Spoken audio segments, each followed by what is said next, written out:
참빛 세상에 왔지만 그것을 사람들이 알지를 못했더라. 그러나 자기 땅에 왔지만 영접하지 않았더라. 그러나 영접하는 자, 이름을 믿는 자에게는 하나님의 자녀가 되는 권세를 주셨다. 자, 우리 예수님은 완전한 하나님이시다. 태초에 말씀이 계시니 그 말씀이 하나님과 함께 계셨고 그 말씀이 곧 하나님이시고 또 세상 모든 만물은 하나님의 말씀으로 지어졌다. 그래서 참인 아버지 된 말은 알레테스와 알레티노스. 우리가 그에 대해서 우리가 한번 생각을 해봤습니다. 그죠? 자, 오늘은 이제 참빛. 그러면 누가 영접을 하느냐? 하나님의 백성들은 영접을 하게 되어 있어요.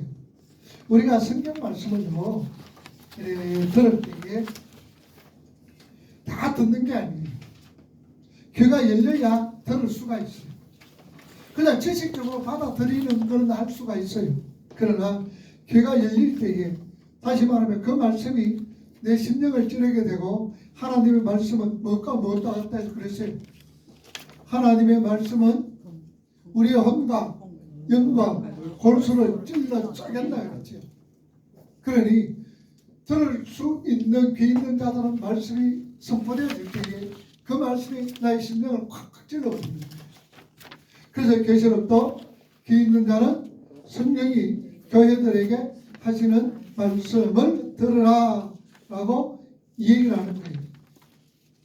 그래서 우리가 이 하나님의 말씀을 잘 듣게 되는 것 하나님의 은혜다라는 얘기지요. 자, 오늘은 3페이지입니다, 여러분들. 4페이지예요? 네, 4페이지 맞아요. 4페이지 이사야 9장 6절. 자, 찾았어요? 오늘은 예수님이 왜 인간의 몸을 입고 이 땅에 오셔야 하는가를 우리가 지금 공부를 하게 됩니다. 이사야 9장 6절. 자, 읽어봅니다. 이는 하나님과 우리에게 주셨고 하나님은 우리에게 주신 바 되었는데 그의 어깨에는 정사를 메었고 그의 이름은 기묘자라 오사라 전능하신 하나님이라 영원하신 아버지라 평강의 왕이라 할 것입니다. 자, 영존의 아버지가 평강의 왕이다. 이사야서가 예수님의 오실 것을 예언했단 말이에요. 이사야가 언제때 사람이냐? BC 750년 사람인 거예요. 그러니 750년 전에 이사야가 예수님이 하나님이 이 땅에 육을 입고 이 땅에 오실 것을 미리 말씀을 하셨단 말이에요. 그래서 7장에 보면은 보라, 처녀가 잉태하여 아들을 낳는다. 이름을 임마누엘이라 하라. 그렇게 말씀을 하시는 거예요. 그리고 이사야서를 통하여서 예수님이 어떤 모습으로 올 것인가, 또 예수님이 세상 사람들에게 이렇게 어려움을 당하고 고통을 당한다는 거예요. 그것을 상세하게 얘기를 한 거예요. 자, 그 밑에 우리 읽어봅니다. 교화. 그리고 주님께서는 자신이 하나님의 아들이라는 말씀을 직접적으로 하시지는 않으셨지만 수절에 걸쳐 자신이 하나님의 아들이심을 확실하게 암시하셨습니다. 자, 하나님의 아들이심을 확실하게 암시하셨다. 5장 17절에서 23절 보세요. 5장 17절에서 23절. 예수께서 이르시되 내 아버지께서 이제까지 일하시니 나도 일한다 하시매 유대인들이 이로 말미암아 더욱 예수를 죽이고자 하니 이는 안식일을 범할 뿐만 아니라 하나님을 자기의 친아버지라 하여 자기를 하나님과 동등으로 삼으심이라. 그러므로 예수께서 그들에게 이르시되 내가 진실로 너에게 이르노니 아들이 아버지께서 하시는 일을 보지 않거나 아무것도 스스로 할 수 없나니 아버지께서 행하시는 그것을 아들도 그와 같이 행하느니라. 아버지께서 아들을 사랑하시어 자기가 행하시는 것을 다 아들에게 보이시고 또 그보다 더 큰 일을 보이사 너희로 놀랍게 여기게 하시리라. 아버지께서 죽은 자들을 일으켜 살리신 같이 아들도 자기가 원하는 자들을 살리느니라. 아버지께서 아무도 심판하지 아니하시고 심판은 다 아들에게 맡기셨으니 이는 모든 사람으로 아버지를 공경하게 아들을 공경하지 아니하심이라. 아들을 공경하지 아니하는 자는 그를 보내신 아버지도 공경하지 아니하느니라. 자, 심판을 누구에게 맡겼다 그랬어요? 아들에게 맡겼는데 이들은 왜? 왜냐하면 아버지를 공경하는 것 같이 아들도 공경하도록 하기 위해서다. 그 말이지. 자, 여기 보면 읽어봅니다. 주님께서 당시 교대 사회의 기업 개성을 비유하셔서 기업 개성을 비유하셔서 당신께서 하나님의 친자이심을 밝히시고 계십니다. 19절과 20절의 내용은 당시 교대 사회의 아버지가 장자에게 기업을 개성할 때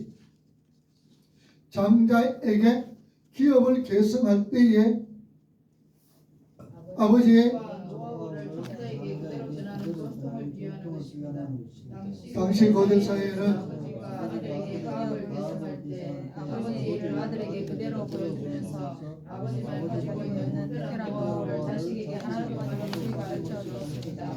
예를 들어 빵을 만드는 기술을 가지고 있는 아버지는 밀가루에 양과 누룩의 양과 빵 굽는 시간 같은 것들을 꼼꼼하게 자식에게 보여주면서 자식에게 그대로 따라하도록 시켰습니다. 목수인 아버지는 내패의 끈을 쓰는 법, 다림줄을 쓰는 법 등을 자식에게 보여주면서 그대로 따라하도록 시켰지요. 예수님은 하나님 아버지께서 자신에게 그러한 방식으로 이 땅에서 해야 할 일을 가르쳐 주었다고 말씀하시는 것입니다. 그리고 20절 보면 그러한 말들은 모두 아들에 대한 사랑에 근거해서 일어난 일이라고 말씀을 하신다. 사랑에서 비롯되었다는 거죠.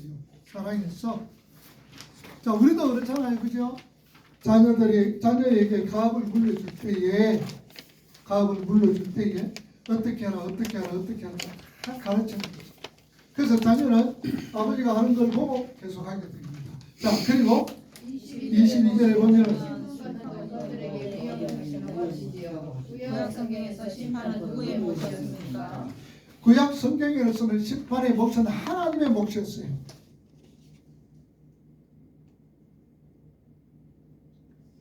구약 시대 때는 심판은 하나님의 몫이었다. 그런데 예수님께서 자신의 아버지가 심판도 자기에게 임하셨다고 하십니다. 이가 바로 하나님의 아들이다를 선포한 것입니다. 그런데 왜 그 말에 유대인들이 그토록 화를 냈을까요? 예, 그토록 화를 냈느냐? 당시 고대 중동 지방에서 살던 아람헬라의 무엇의 아들이라는 개념은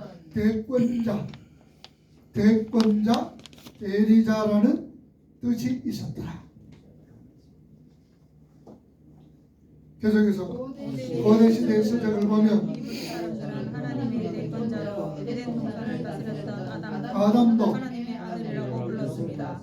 그래서 유대인들은 신명과 이스라엘과 하나님을 대신하여 대권자라는 뜻에서 하나님의 아들이라고 불렀더라. 자, 10편 보세요. 2편 7절에서 12절 10편 2편 7절에서 12절 자, 같이 찾아봅시다. 10편 2편 7절에서 12절 시작. 내가 여호와의 명령을 전하노라. 여호와께서 내게 이르시되 너는 내 아들이라. 오늘 내가 너를 낳았도다. 내게 구하라. 내가 이방 나라를 내 유업으로 주리니 내 소유가 땅끝까지 이르리로다. 내가 철강으로 그들을 깨뜨리며 질그릇같이 부수리라 하시도다. 그런즉 그런들아 너희는 지혜를 얻으며 세상의 심판관들아 너희는 교훈을 받을지어다. 여호와를 경외함으로 섬기고 떨며 즐거워할지어다. 그의 아들에게 입맞추라. 그렇지 아니하면 진노하심으로 너희가 길에서 망하리니 그의 진노가 극하시리라. 여호와께 피하는 모든 사람은 다 복이 있도다. 자, 이것은 우리가 10편 2편은 메시아의 시입니다. 메시아의 시인데 갈로 메시아 메시아의 시인데 이스라엘은 이 씨를 왕의 대관식 때에 불렀더라 그 말입니다. 그래서 메시아의 심에서 왕의 대관 때에 부르니까 왕도 하나님의 아들이다 그러지요.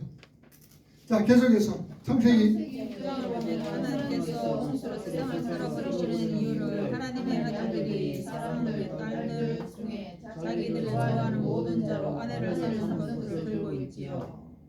자, 창세기 6장 1절과 2절 보세요.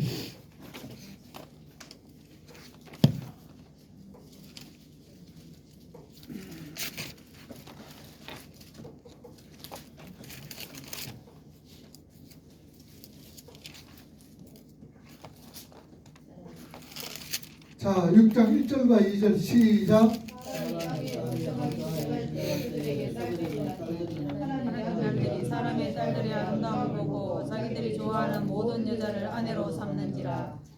자, 여기서 우리가 보편적으로 하나님의 아들이라 그러면은 우리가 보편적으로 누구라고 우리가 알고 있어요? 하나님의 아들. 보편적으로 사람들은 뭘 알고 있느냐? 예수 믿는 사람들은 하나님의 택한 백성들라고 할 수가 있고, 그 다음에 또 하나님의 아들들은 천사들이다라고 이야기하시는, 해석하시는 분들도 없잖아요. 왜냐? 여기에 보면은 하나님의 천사를 하나님의 아들이다라고 시편도 보면 하나님의 아들이라고 이 얘기를 하고 있어요. 표현하고 있어요. 그러나 창세기 6장 1절과 2절은 오늘 우리가 볼 때에 하나님의 아들들, 누굴 하나님의 아들이라 그랬어요? 세상에 어머니 10편 2편에 보니까 누가 하나님의 아들이야? 방금 우리 읽었잖아. 누가 하나님의 아들이라고 얘기했어? 대관식 할 때에, 그렇지, 왕, 세상을 다스리는 왕을 하나님의 아들이라고 얘기를 했단 말이에요. 그러니까 창세기 6장에 보면은 하나님의 아들들이라는 것은 여러 가지 의미예요. 하고 얘기했죠. 우리 택한 믿는 사람들, 둘째로는 천사들을 하나님의 아들이라 그러고, 셋째로는 세상에 힘을 가지고 있는 자들을 하나님의 아들이라고 이 얘기를 합니다. 자, 그러면은 이 세 가지 해석 중에서 어느 것이 가장 좀 타당할 것 같아요? 1번.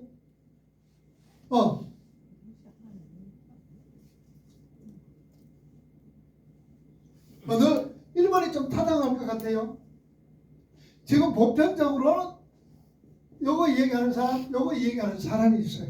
보편적으로 이 두 가지 해석을 이 얘기를 해요. 이 얘기를 하는데 오늘 가만히 보세요. 우리가 시편 2편을 통해서 볼 때에 하나님의 아들은 누구라고? 세상 왕. 세상의 왕을, 그래서 세상의 힘을 가지고 있는 권력자들을 하나님의 아들이라고 얘기한 거예요. 그러면은 여기서 볼 때에 하나님의 아들은 세상의 힘을 가지고 있는 사람들, 그래도 그렇게 무리함 없이 해석이 가능해진다 그 말. 저는 이 세 가지 해석을 볼 때에 이 해석을 가장, 이 말씀을, 이 해석을 가장 좀 받아들여질 것 같아요. 그래서 하나님의 아들들이 사람의 딸들을 보면서 결혼했더라.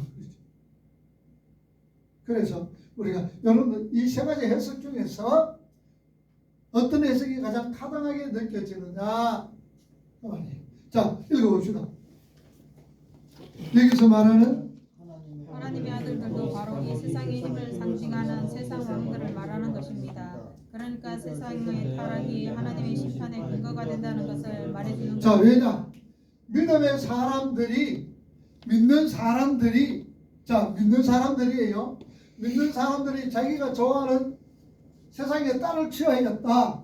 그러면 우리가 구속관으로 바라보게 될 때에 믿는 사람은 멸망을 받아야 안 받아요? 안 받지. 근데 노아 홍수란 이 말은요, 홍수에서 많은 사람이 죽어. 그러면 여기 죽은 사람은 뭘 의미하고 있을까요? 택함 받지 않는 자들이라고 얘기해요. 그러면은 믿는 사람으로 보면은 이 해석이 어때요? 별로 타당하지 않다라고 우리가 생각되어지는 거예요. 그래서 우리가 여기서 말하는 세상의 사람들은 어떤 자들이다? 바로 세상에 힘을 가지고 있는 왕들. 그래서 심판의 대상이 되어버립니다. 자, 계속해서 그런데 이스라엘 사람들에게 하나님의 아들 세상 다른 말로 하나님의 아들 사상은 다른 말로 메시아상이라는 것이 생각나게 되었다.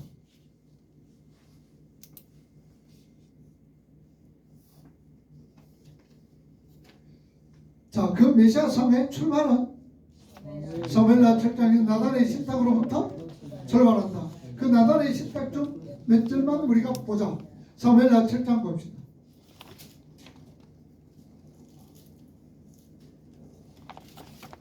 사무엘하 7장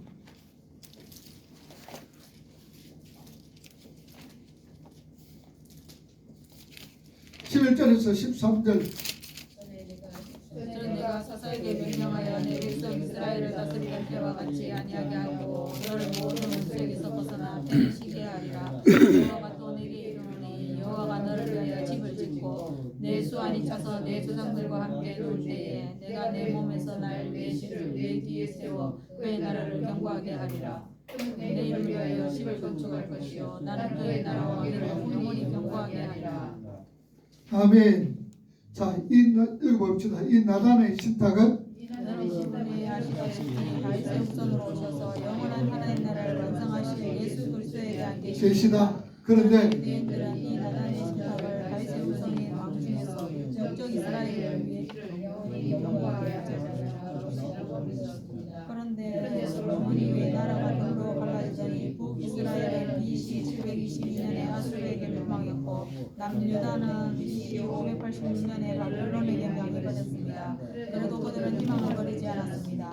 이스라엘 사람들은 바벨론에 끌려가서 새로운 희망에 부풀었다. 다니엘서 7장 보세요.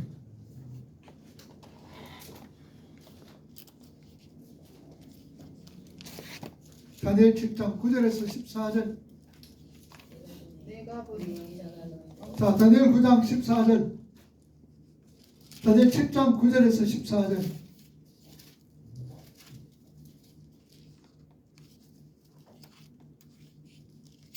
자, 읽어봅니다. 다니엘서 7장 9절에서 14절. 내가 보니 왕자가 그의 చుట్టూ 항상 있으니까 사정하셨는데 그의 옷은 희귀가 눈 같고 그의 머리털은 깨끗한 양의 털 같고 그의 보좌는 불꽃이요 그의 바퀴는 타오르는 불이며 불이 강처럼 흘러 그의 앞에서 나오며 그를 섬기는 자는 천천히요 그 앞에서 모서 선자는 만만이며 심판을 베푸는데 책들이 펴놓았더라. 그때 내가 작은 불이 말하는 큰 목소리로 말미암아 주목하여 보는 사이에 짐승이 죽임을 당하고 그의 시체가 전한 바 되어 타오르는 불에 던져졌으며 그 남은 짐승들은 그의 권세를 빼앗겼으나 그 생명을 보존되어 경한 시기가 이르기를 기다리게 되었더라. 내가 또 강산상에 보이는 인자 같은 이가 하늘 구름을 타고 와서 옛적부터 항상 계신 이에게 나아가 그 앞으로 인도되매 그에게 권세와 영광과 나라를 주고 모든 백성과 나라들과 다른 언어를 말하는 모든 자들이 그를 섬기게 하셨으니 그의 권세는 소멸되지 아니하는 영원한 권세요 그의 나라는 멸망하지 아니할 것이니라. 아멘. 자, 읽어봅시다. 바벨론에 끌려간 다니엘이 꿈을 꾸는데 꿈에 네 짐승이 나타났습니다. 사자하고 그리고 알 수 없는 무서운 짐승이 나타나지요. 그리고 다니엘은 이어서 옛적부터 항상 계신 보좌에 앉으신 하나님을 봅니다. 보좌에 앉으신 하나님을 봅니다. 그리고 이어서 인자 같으니 어사하면 인자 같은 사람을 보게 됩니다. 그런데 하나님께서 그 인자 같은 이에게 권세와 영광과 나라를 주시는데 그 권세는 영원한 권세이며 그 나라는 피하지 않는 나라입니다. 나단의 선택이 나오는 내용이죠. 그런데 이때는 이미 이스라엘이 완전히 망했을 때입니다. 그래서 이스라엘 사람들은 그들이 즐겨 읽던 이 다니엘서의 그로 새로운 이스라엘을 추구하고 이루어지니 이스라엘이 아닌 새로운 야곱의 후손으로 말미암는 새로운 나라를 기다렸던 것입니다. 그 말은 맞습니다. 그러나 그 나라는 되게 하리라. 이 다니엘서 7장의 말씀도 역시 그리스도로 말미암아 완성된 하나님 나라를 성립한다. 그래서 사마리아 보면은 7장에 보면은요, 이스라엘 백성들이 무엇을 원하느냐, 메시아가 오므로 통하여서 무너졌던 다윗 왕국 재건을 이야기한 거예요. 그런데 그것 또한 아니라는 거죠. 자, 그래서 예수님께서 요한복음 1장 50절에서 나다나엘에게 이렇게 말씀하시는 것입니다. 요한복음 1장 51절 보세요.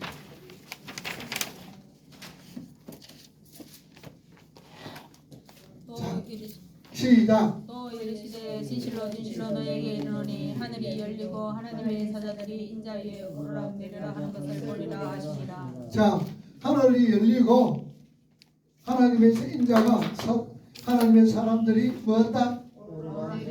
오르락 내리락 하더라.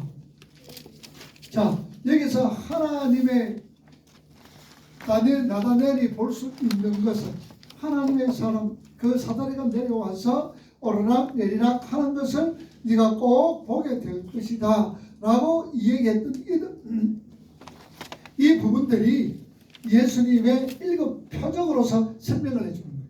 다시 말하면 예수님의 일곱 표적은, 요한복음에 나오는 일곱 표적은 하나님의 사자들이 인자 위에 오르락 내리락 하는 것을 보게 되어지는 표적이다 그 말이에요.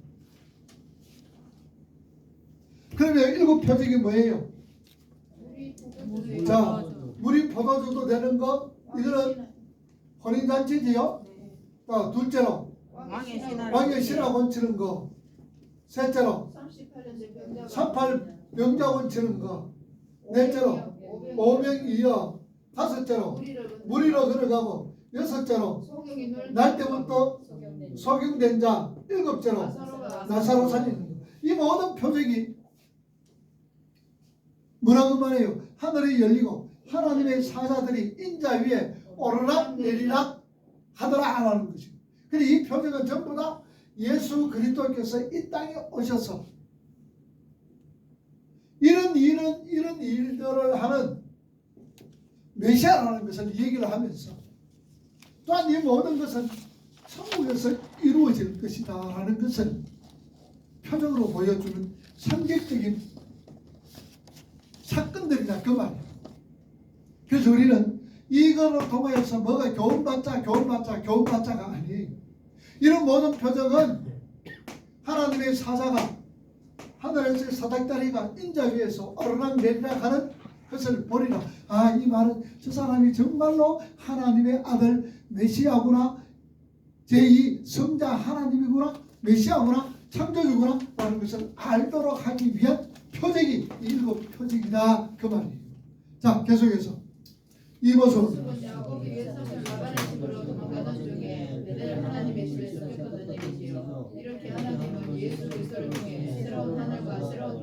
창조하실 것을 계속해서 계시하시는데, 새로운 땅을 창조하실 것을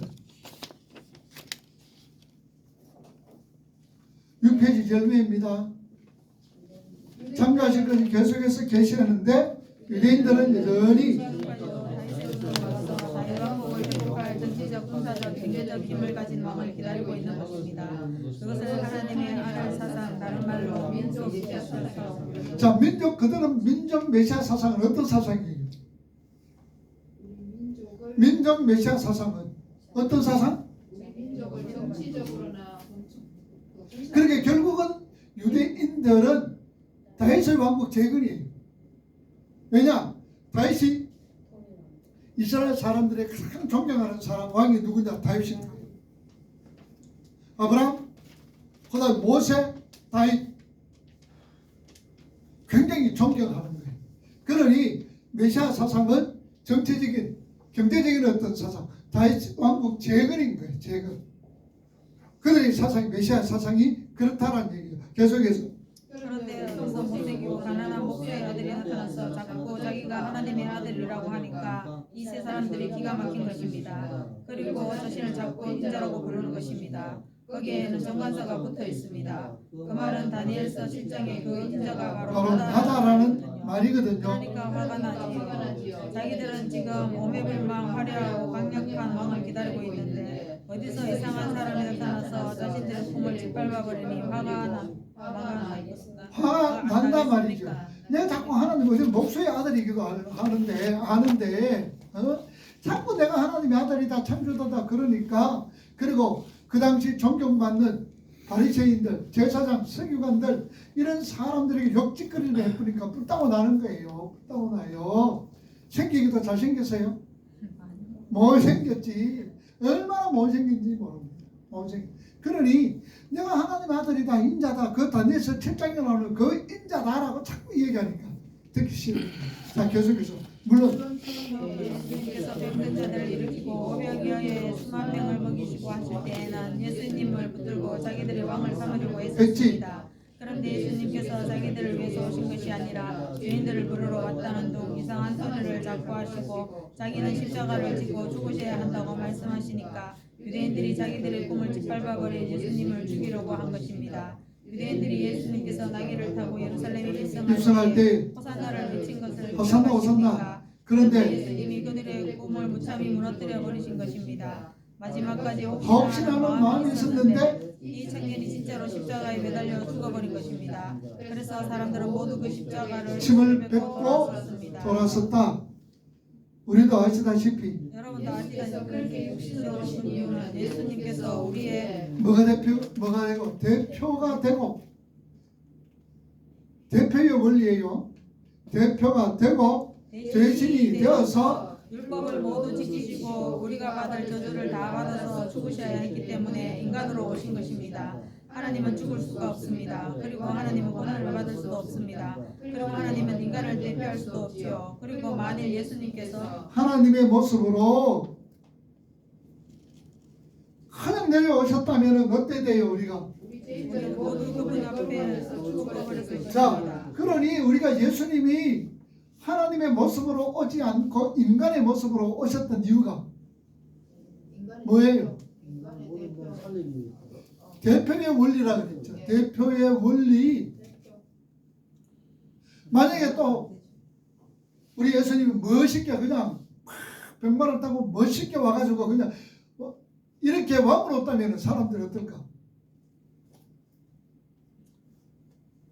십자가에 못 죽으셨겠죠. 십자가에 죽을 일도 없을 뿐더러 십자가에 안 죽으면 어떻게 되노? 우리 죄가 대신할 수가 없지. 그래서 예수님은 인간의 몸을 입고 이 땅에 오셔서 인간의 짊어지는 모든 죄를 다 짊어지고 십자가에 죽으셨다. 사람으로 안 오면 인간으로 안 오면 우리는 여전히 어디에 있는 거야? 죄 가운데 있는 거야. 멸망 가운데 있다 그 말이야. 그래서 예수님이 인간의 몸을 입고 이 땅에 오셔서 우리와 똑같이 오셔야만이 된다는 거죠. 그래서 인간의 대표가 되고 나를 대신해서 십자가에 돌아가셨다. 그래서 인간의 몸을 입고 오는 거예요. 계속해서. 그렇기 때문에 하나님은 육신을 입고 오셨어야 했던 것입니다. 예수님은 이 땅에 우리와 똑같은 육신을 입고 오셔서 첫 번째 아담이 실패했던 모든 것들을 지켜내셨습니다. 그렇게 풍성했던 에덴에서 유혹을 이기지 못하고 선악과를 따먹었던 아담의 실패를 광야에서 40일 금식을 하신 후에도 돌로 떡을 만들어 먹지 않으시고 끝까지 하나님의 말씀에 순종하셨던 것으로 회복하신 것입니다. 자기 자신을 위해 하나님의 말씀을 불순종했던 아담의 실패를 십자가에서 죽으시기까지 순종하심으로 완전히 뭐 시켰느냐? 회복시켜 버리신 것이다. 그래서 우리 예수님 올 때 나는 율법을 폐하러 온 것이 아니라 율법을 완성하러 왔다라고 얘기하는 거예요.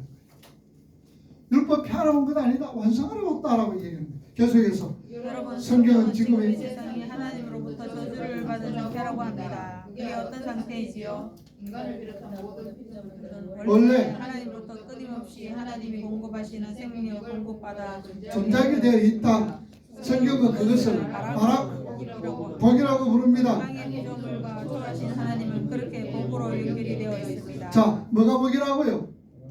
하나님과의 바른 관계, 그 관계 자체가 복이라 그 말이에요. 그래서 시편 133편 3절에도 복이 뭐라 그랬어요? 영생이 복이다라고 얘기해요. 그러니까 우리가 영생은 하나님과의 관계가 바로 되어지는 것, 이게 복이요, 이게 영생인 거예요. 지옥 가도 영생이죠. 지옥 가면 영생이요, 아니면 지옥도 영생이라 영원히 예. 죽지 않는단 말이에요. 영원히 살아가는 거예요. 지옥도. 그런데 왜 지옥이라고 그랬어요? 하나님과의 관계가 어떻게 되어버렸어요? 단절되어 버리죠. 끊어져 버렸기 때문에 지옥인 거예요. 그러면은 오늘도 우리가 하나님 없이 살아가는 그 사람의 삶들은 어떨까? 지옥의 삶이란 말이에요. 지옥의 삶. 비록 우리는 힘들고 어렵더라도 하나님과의 관계가 지금 유지되어지고 생명으로 살고 있는 거예요. 그래서 여러분들이 힘들고 어렵더라도 하나님과의 관계가 바로 맺으면서 살아갈 때에 우리는 이 세상의 삶이지만 무슨 삶이에요? 천국의 삶이다 그 말이에요. 아이고 목사님이 천국의 삶이 왜 이리 어렵습니까? 왜 이리 힘듭니까? 왜 이리 고통스럽습니까? 그거는 왜 그럴까? 왜 고통스럽고 힘들을까? 우리가 이 땅에 살면서 고통스럽고 힘든 것은 작은 지옥을 맛보도록 하기 위해서인 거예요. 왜냐?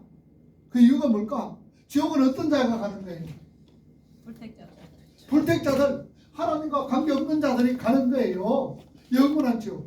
그런데 우리는 때로는 살면서 우리가 어때요? 하나님과 늘 바른 관계 속에서 살아가요. 때로는 내 멋대로 내 고집대로 살아가요. 그러니까 그거 지옥을 맛봐야 되잖아. 그래서 우리가 지옥을 맛보는 거예요. 조금 맛보기 보여주는 거야. 지옥이 이렇게 힘들고 어렵다. 그래 정신 똑바로 차려라. 맛보여준다라는 얘기. 자 계속해서. 그런데 인간이 타락을 함으로 해서 피조물들과 초월과의 관계가 끊어져 버렸다. 초월과의 관계가 하나님과의 관계가 끊어져 버렸다. 피조물들이 하나님으로부터 저주를 받아 복을 상실해 버린 것입니다. 그래서 인간은 이 땅에 갇혀 버린 것입니다. 그게 저주의 상태인 거예요. 그게 저주의 상태인 것이다. 그렇게 저주를 받은 인간들이 구원을 받기 위해서는 초월이 인간들에게 찾아오시는 방법밖에 없습니다. 초월이 누구? 하나님이 인간들에게 찾아오는 방법밖에 없다라는 거죠. 자, 그런데 불교나 힌두교를 비롯한 범신론적 범신론이라는 것은 모든 천지 만물에 신이 깃들어 있다는 신의 예성을 주장하고 있는 종교입니다. 그러나 그 범신론에는 초월신이 없습니다. 초월신이 없습니다. 그러면 생각해보자. 저주받은 인간의 상태가 초월자이신 하나님과의 관계가 끊겨서 인간 스스로 이 땅에 갇혀있는 상태라고 했지요. 그런데 인간과 함께 이 땅에 함께 갇혀있는 신이 아무리 많으면 뭐가 됩니까? 인간의 구원은 밖으로부터 다른 말로 초월로부터 인간에게 와서 인간을 초월과 연결시켜주는 초월신이 필요합니다. 그래서 범신론은 인간을 구원할 수 없는 것입니다. 자, 범신론은 인간을 구원할 수가 없더라 그 말이죠. 절대로 없습니다. 그래서 이슬람 같은 이신론은 어떻습니까? 이신론. 자, 이신론이 뭐냐? 저들은 뭐 유일신이라고 얘기하는데 이신론은 뭐냐? 신이 만물을 창조해서 어떤 법칙에 의해 그냥 돌아가게 만들어 놓고 전혀 그 세상에 개입하지 않는 것이 신론입니다. 그래서 이슬람 교인들은 걸핏하면 인샬라 그렇죠. 모든 것이 알라의 알라의 뜻이라고 했죠. 넘어지고 쓰러지고 그래 해도 인샬라 알라의 뜻이다 라고 얘기하는 거예요. 그들은 초월신을 믿지만 그 초월신은 인간 생에 전혀 관심이 없습니다. 인간이 저주를 받아 땅에 갇혀 있던 말든 상관이 없는 신입니다. 그래서 이 신론은 저주받아 땅에 갇혀 있는 인간을 구원할 수 없는 것입니다. 저주받아 땅에 갇혀 있는 인간을 구원하기 위해서는 초월자이신 하나님께서 밖으로부터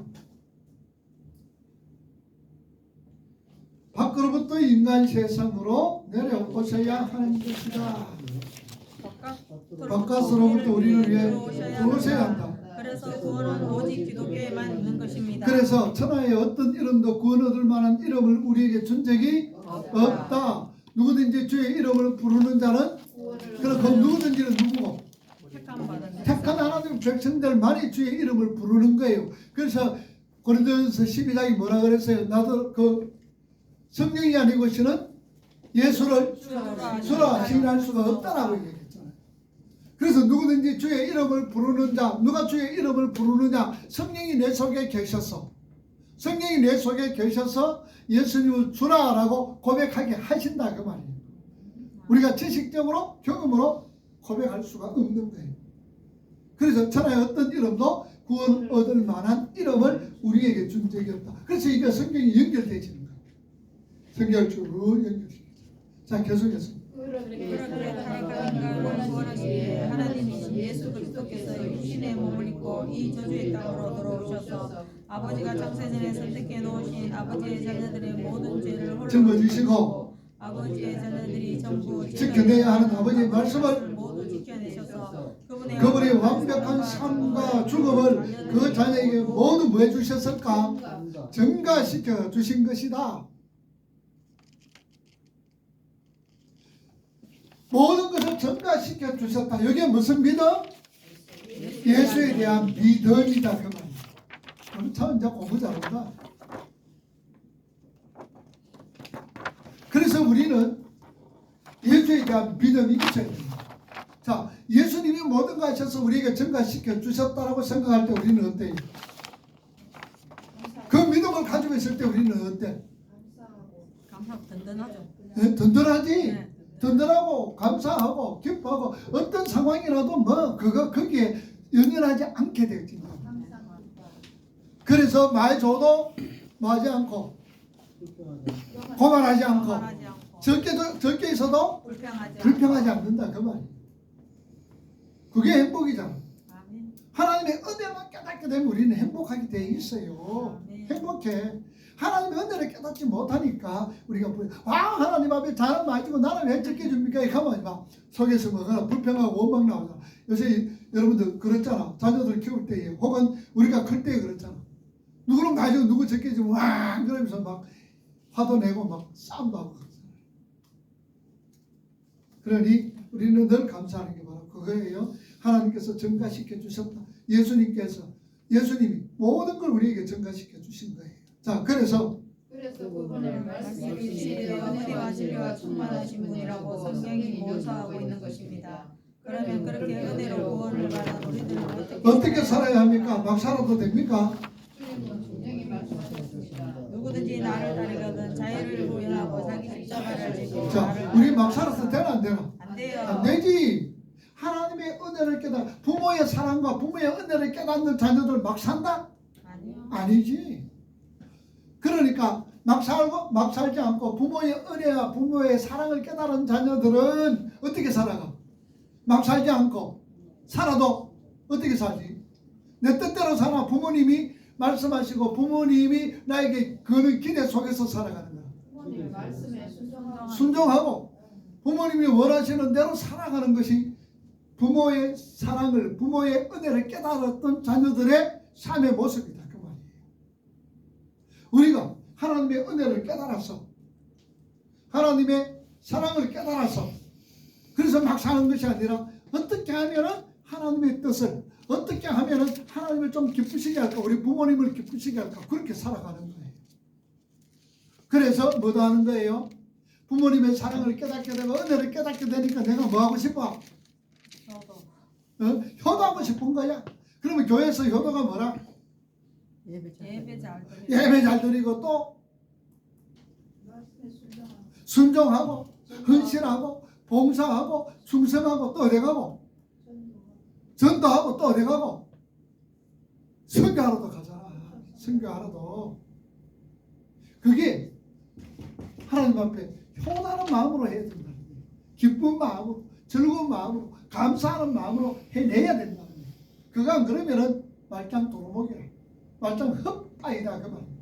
해도 아마 우리 김준삼 지금 열심히 좀 준비하고 있을 게라.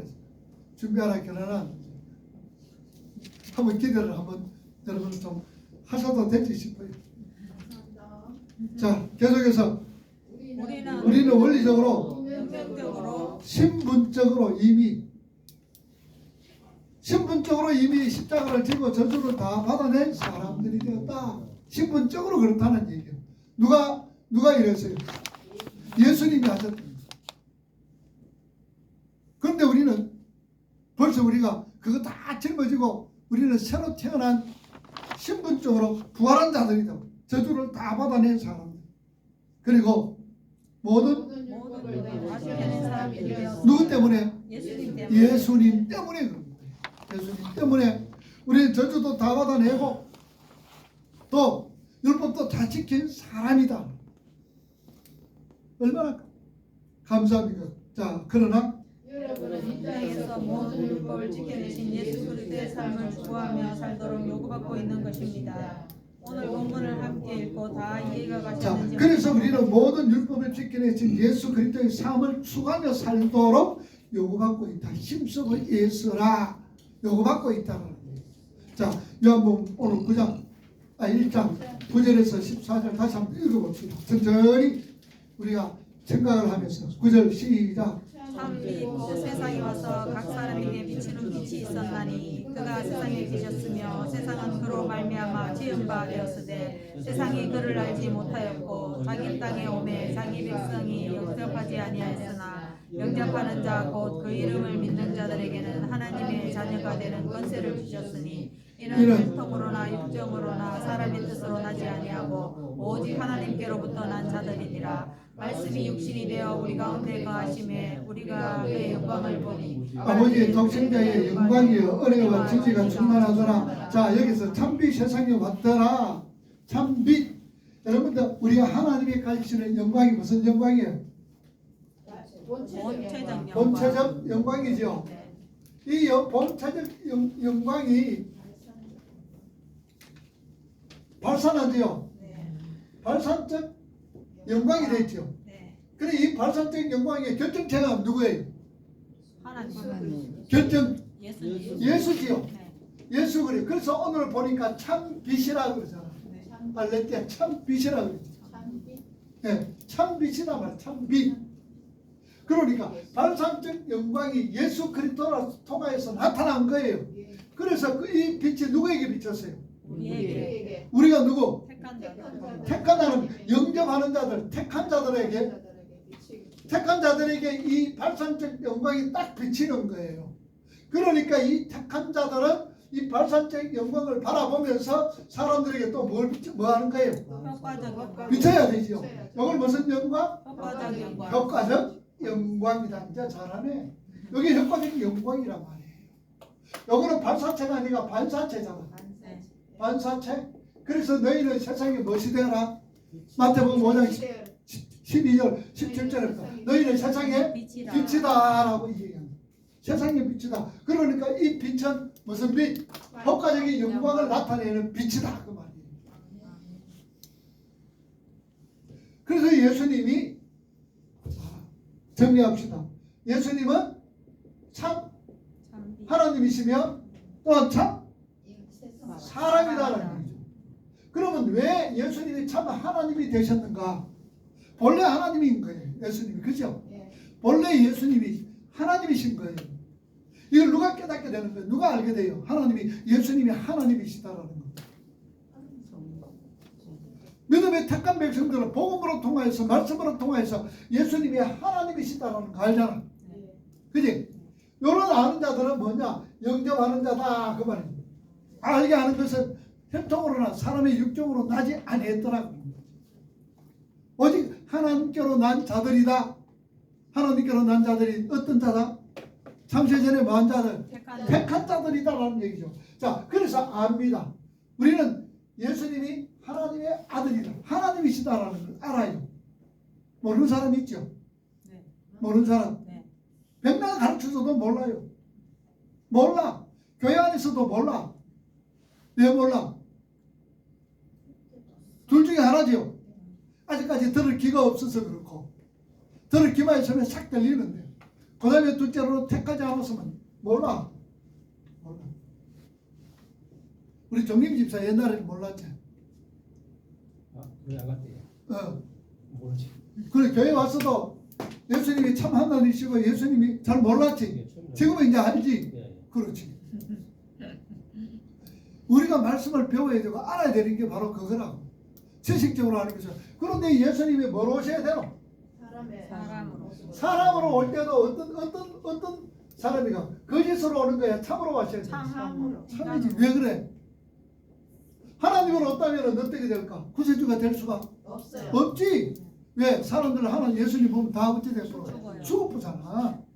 그래서 천작의 인간의 모습, 참 사람으로 이 땅에 오셔가지고 그러나 뭐가 없어야 돼? 죄가 없어야 되잖아. 죄가 없는 사람, 죄가 없는 분은 누구예요? 이 세상에서 아니면 우주에서 하나님밖에 없잖아. 그래서 죄가 없어야 돼. 왜냐? 죄를 짊어지고 가야 되기 때문에. 그래서 죄가 없이 이 땅에 오신 거예요. 그런데 사람들은 참빛이 왔지만 알았다 몰랐다? 몰랐다. 그러나 영접하는 자. 영접하는 자들은 있더라 그 말이에요. 영접하는 자가 누구라고? 택한 백성. 상제전에 택한 백성들은 영접을 하더라라는 얘기요. 그러니 혈통으로 육정으로 사람의 뜻으로 나지 않고 하나님께로 난 자들이다 그 말. 그래서 하나님의 본체적인 영광 이건 뭡니까? 하나님의 신적 속성이라 그랬죠. 네. 본유적인 영광, 요 신체적인 영광이 예수를 통해서 나타난 거예요. 그래서 예수님은 우리 택한 하나님의 백성 빛을 막 비추는 거예요. 신적인 어떤 이 본유적인 영광이 막 비춰지는데 다 아는 게 아니고 누구만 알더라? 택한 하나님의 백성들만 알더라. 우리 밝은 빛 교회 선도들만 알더라. 아멘. 그러니까 알아놔놓고 그 다음에는 뭡니까? 아 내가 참 이 빛을 받았구나. 그래서 내가 이 빛을 발산해야 되겠구나. 그게 효과적인 영광. 그래서 우리는 하나님의 영광 찬양 이제 그 뜻을 알잖아. 우리를 왜 지었다고? 찬양하기 위해서. 그러니까 결과적으로는 우리가 무슨 영광을? 효과적인 영광을 발산하도록 우리를 그렇게 지었다고. 이제 이해가 되지? 네. 이제 찬송하는 것이다. 영광 돌리는 것이다라는 게 무엇인가를 우리가 알잖아. 다음 시간에 우리가 5관을 공부하도록 하겠습니다. 질문.